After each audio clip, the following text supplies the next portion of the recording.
ಕೊನೆ ಹಂತದಲ್ಲಿ ಹೋಯ್ತಾ ಇದ್ದೀರಿ.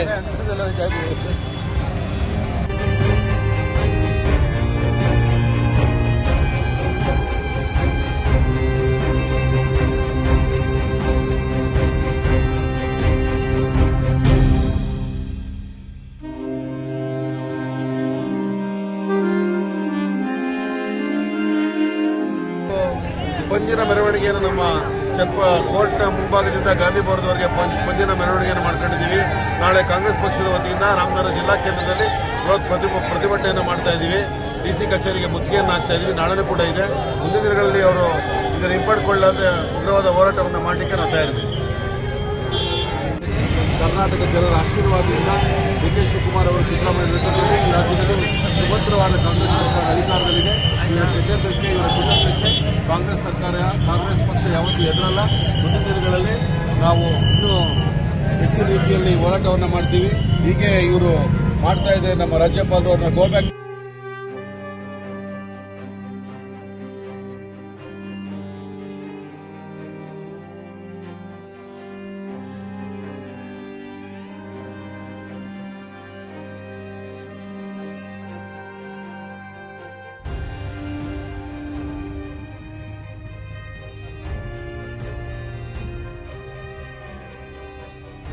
ರಾಜ್ಯ ಬಿಟ್ಟು ಹೋಗುವವರೆಗೂ ನಮ್ಮ ಹೋರಾಟ ಮುಂದುವರಿಸ್ತೀವಿ ಅಂತ ಹೇಳ್ತಾ ಯಾವುದೇ ಷಡ್ಯಂತ್ರಕ್ಕೂ ಸಿದ್ದರಾಮಯ್ಯ ಅವರು ಬರೀ ಆಗಲಿಕ್ಕೆ ಯಾವುದೇ ಚಾನ್ಸಸ್ ಇಲ್ಲ.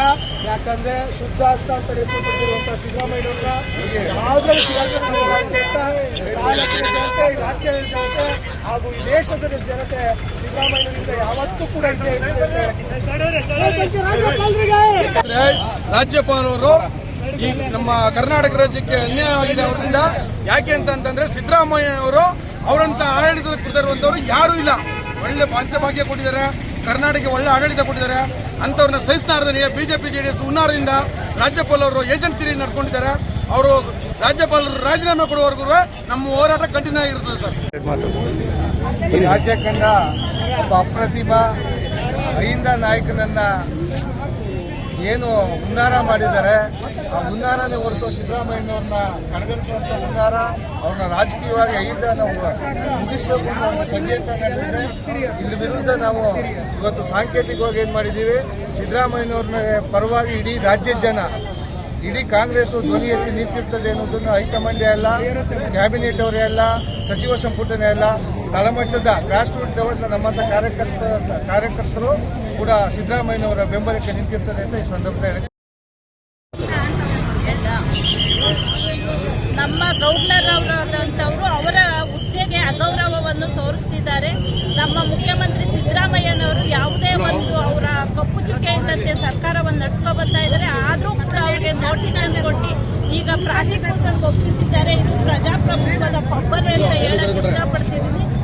ನಮ್ಮ ಗೌರ್ನರ್ ಅವರು ಕೇಂದ್ರ ಸರ್ಕಾರದ ಕೈಗೊಂಬೆ ಆಗಿದ್ದಾರೆ. ಇದು ತುಂಬಾ ಖಂಡನೀಯ. ಇದು ನಮ್ಮ ಸರ್ಕಾರವನ್ನು ಅಸ್ಥಿರಗೊಳಿಸಕ್ಕಂತ ಮಾಡ್ತಾ ಇರುವಂತ ತಂತ್ರ.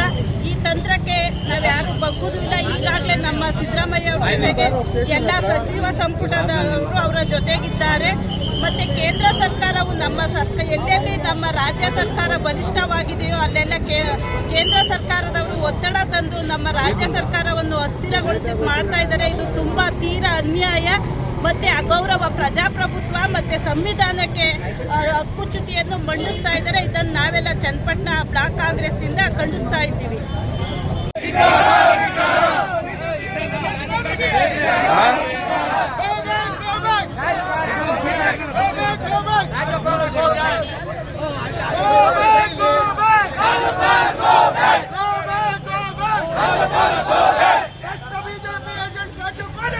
ಬಿಜೆಪಿ